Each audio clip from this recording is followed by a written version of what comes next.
प्यारे विद्यार्थियों, आज हम कक्षा 10 के अध्याय 3 बहुपद के बारे में अध्ययन करेंगे। बहुपद के बारे में आपने पिछली कक्षा में अध्ययन किया था। आज हम क्या करेंगे कि बहुपद में द्विघात समीकरण के शून्यांक ज्ञात करेंगे व शून्यांक और गुणांक के बीच सत्यता की जांच करेंगे।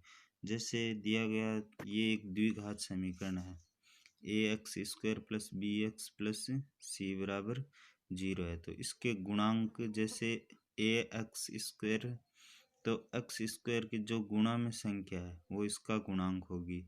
तो x² है यहाँ पे, तो x² का गुणांक होगा हमारा a। इसी प्रकार x का गुणांक होगा हमारा b और c होगा हमारा अचर पद।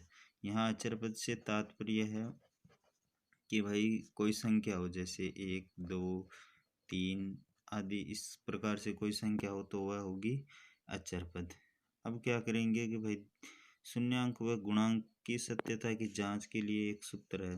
पहला सूत्र है शून्यांकों का योगफल। शून्यांकों का योगफल। तो योगफल जैसे दो शून्यांक ज्ञात कर लिए तो उनका योगफल ज्ञात करना है। तो योगफल के लिए क्या करेंगे, सूत्र है हमारा अल्फा प्लस बीटा बराबर होगा -b/a।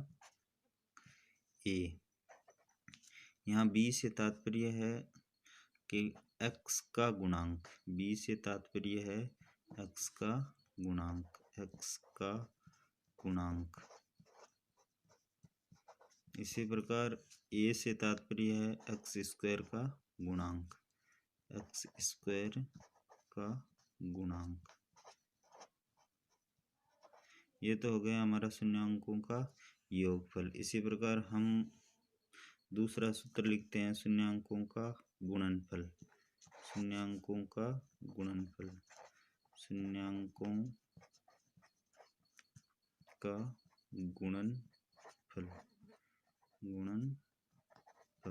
तो गुणनफल को हम अल्फा इंटू बीटा के रूप में लिखते हैं। अल्फा इंटू बीटा बराबर सूत्र होता है c/a, या इसको ऐसे लिख सकते हैं, c का अर्थ होता है अचर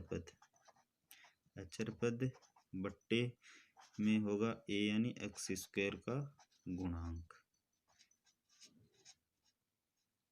इन दोनों सूत्रों के माध्यम से हम शून्यांकों के सत्यता की जांच करेंगे। द्विघात समीकरण के शून्यांक व गुणांक की सत्यता की जांच के लिए ये दो समीकरण है। अल्फा प्लस बीटा बराबर तो होगा -b/a और शून्यांकों का गुणनफल होगा अल्फा इंटू बीटा बराबर c/a।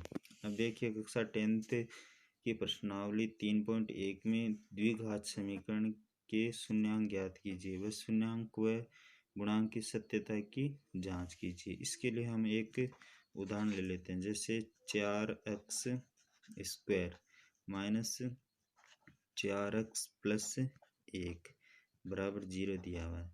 तो इसके हमें पहले सर्वप्रथम तो शून्यांक ज्ञात करने हैं, फिर इनकी जांच करनी है कि भाई शून्यांक और गुणांक के सत्यता की जांच। देखिए समीकरण के हमें सर्वप्रथम गुणनखंड करने, 4x² माइनस 4x प्लस 1 बराबर 0 दिया हुआ है। तो इसमें क्या करना है, सर्वप्रथम हमें अचर पद लेना है। द्विघात समीकरण में अचर पद 1 है, तो यहाँ इस साइड में हम 1 लिख लेंगे, 1 और गुणा का चिन्ह लिखेंगे। अब क्या करना है, x² का गुणांक देखना है। तो x² का गुणांक हमारा है 4, तो गुणा में हम लिख देंगे 4।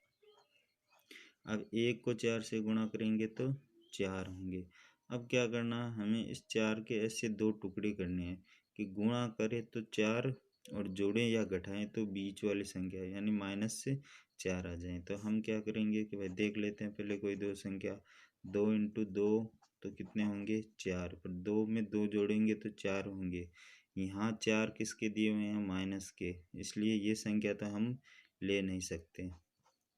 तो कोई दूसरी संख्या लेते हैं, जैसे मान लेते हैं -2 × -2 है, तो -2 को -2 से गुणा करेंगे और -2 में -2 जोड़ेंगे तो कितने होंगे, -2 प्लस कोष्टक -2, तो -2 में -2 जोड़ेंगे तो -4 होंगे। अब क्या करना है हमें, बीच वाली संख्या में अगर x लिखा हुआ है तो इन संख्याओं में हम नीचे वाली तीनों संख्याओं में x लिख देंगे। तो x और x। अब -4x का मान हो गया -2x और -2x। अब आप गुणनखंड आसानी से कर सकते हैं। तो सर्वप्रथम जो संख्या दी हुई है x², 4x², इसको तो है जैसे का जैसा लिखेंगे। अब बीच वाली जो संख्या दी हुई है -4x, इसको हमें नहीं लिखना, इसकी जगह लिखना है -2x और -2x। तो यहाँ लिख देंगे -2x -2x और प्लस लिख देंगे 1 बराबर 0। अब क्या करना है, इन दोनों में से संख्या कॉमन लेनी है, इन दो में से एक संख्या कॉमन लेनी है। तो कॉमन से तात्पर्य है कि भाई ऐसी संख्या लें जिसका भाग इन दोनों संख्याओं में चला जाए। तो 2 का भाग 4 में भी जाता है, 2 में जाता है। x का भाग x² में भी जाता है और x में भी जाता है। तो 2x, 2 का भाग 4 में देंगे कितनी बार जाएगा, 2x बार। माइनस इसी प्रकार 2x का भाग 2x में कितने बार जाएगा, 1 बार। माइनस का चिन्ह लिखेंगे। अब इन दोनों में देखेंगे कि भाई 2 और 1 में से कौन सी संख्या कॉमन ले। तो 2 तो ले नहीं सकते क्योंकि 2 में 2 का भाग जाता है परंतु 1 में नहीं जाता है, इसलिए हम यहाँ 1 कॉमन लेंगे। अब 1 का भाग हम -2x में देंगे तो प्लस के 2x, और -1 का भाग +1 में देंगे तो -1 होगा। बराबर क्या लिखेंगे, 0 लिख देंगे। इस प्रकार अब इन दोनों संख्याओं में भी एक संख्या कॉमन है, जैसे -2x, 2x -1 और 2x -1। तो इसको हम बाहर लिख देंगे 2x -1। जो संख्या बची है उसको है जैसा का जैसा उतार देते हैं। तो 2x और -1 बच गई, तो 2x -1 बराबर 0। ये तो हो गया हमारा गुणनखंड। अब क्या करने हैं, हमें गुणनखंड से शून्यांक ज्ञात करने हैं। तो शून्यांक ज्ञात करने के लिए हम 2x -1 और 2x -1 से शून्यांक ज्ञात करेंगे। तो सर्वप्रथम हम संख्या लेंगे 2x -1 बराबर 0। तो अब इसका करेंगे हम पक्षांतरण। पक्षांतरण करेंगे तो x की संख्या एक साइड में होगी, अचर संख्या एक साइड में होगी। तो -1 है, इस साइड में किसका हो जाएगा, +1 हो जाएगा। अब x बराबर क्या होगा, 1/2। ये गुणा में संख्या है तो इस साइड में किस में चली जाएगी, भाग में। इसी प्रकार दूसरी संख्या है 2x -1 बराबर 0। तो इसका भी शून्यांक क्या होगा, 2x बराबर 1। माइनस का 1 है, प्लस का 1 होगा, इसका भी हमें पक्षांतरण करना है। तो x बराबर क्या होगा, 1/2। ये हमारा शून्यांक। तो इस प्रकार से हमने द्विघात समीकरण के 2 शून्यांक ज्ञात कर लिए। एक तो x बराबर हो गया 1/2 और दूसरा भी होगा x बराबर 1/2। तो हम पहले शून्यांक को तो लिखेंगे एल्फा बराबर 1/2। इसी प्रकार दूसरे शून्यांक को लिखेंगे 1/2। तो ये हमारे हो गए 2 शून्यांक। अब क्या करना है, हमें जांच करनी है इनकी, तो भाई शून्यांक और गुणांक के बीच सत्यता की जांच। तो शून्यांक ज्ञात कर लिए। अब हमारे पास जो समीकरण है द्विघात समीकरण, इससे हम क्या करेंगे, गुणांक लेंगे और उनके शून्यांकों के बीच सत्यता की जांच करेंगे। देखिए जैसे शून्यांक एल्फा बराबर तो है 1/2। इसी प्रकार बीटा है बराबर 1/2। अब जो हमारे पास समीकरण है 4x² -4x + 1 बराबर 0 है, तो इसका हम द्विघात समीकरण के साधारण रूप से तुलना करेंगे। +c बराबर 0 है, तो a के जो ऊपर संख्या है वो a का मान होगा, तो a बराबर 4 होगा। और b का मान -4 है तो -4 होगा। और c का मान 1 है तो 1 होगा। तो अब हम क्या करेंगे, पहला सूत्र लेंगे शून्यांकों के सत्यता की जांच के लिए। तो पहला सूत्र है शून्यांकों का योगफल, शून्यांकों का योगफल। तो योगफल का सूत्र है एल्फा प्लस बीटा बराबर माइनस बी बट्टा ए। तो एल्फा का मान है 1/2 प्लस बीटा का मान भी है 1/2 बराबर माइनस, और बी का मान क्या है -4 है। तो पहले से माइनस है, माइनस माइनस क्या होंगे प्लस हो जाएंगे, तो -4 लिख दें यहाँ, बट्टा ए का मान कितना है 4 है, तो 4।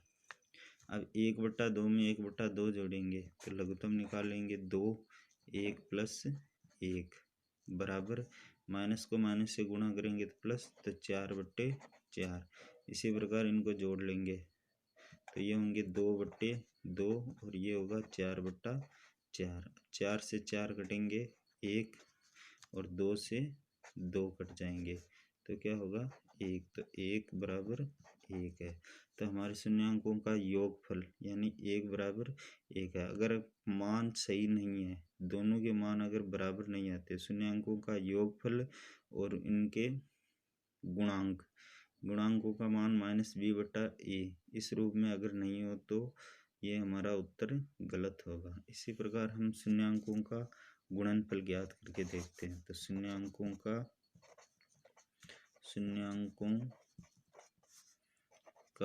गुणनफल अब गुणनफल का सूत्र हमने पहले लिखा था कि एल्फा इंटू बीटा बराबर होता है c/a।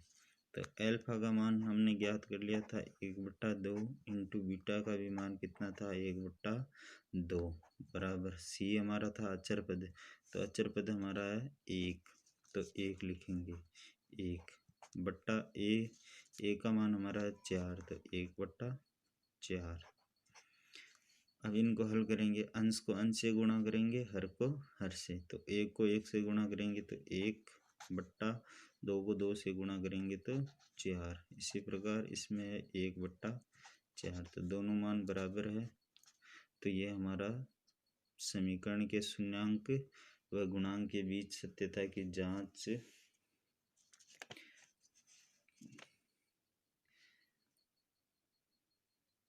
अब हम इसी प्रश्नावली में एक प्रश्न है, द्विघात समीकरण के शून्यांक दिए गए हों तो हमें द्विघात बहुपद ज्ञात करना है। जैसे मान लो प्रश्न दिया हुआ है कि 1/2 और -1/2 ये हमारे शून्यांक दिए गए हैं।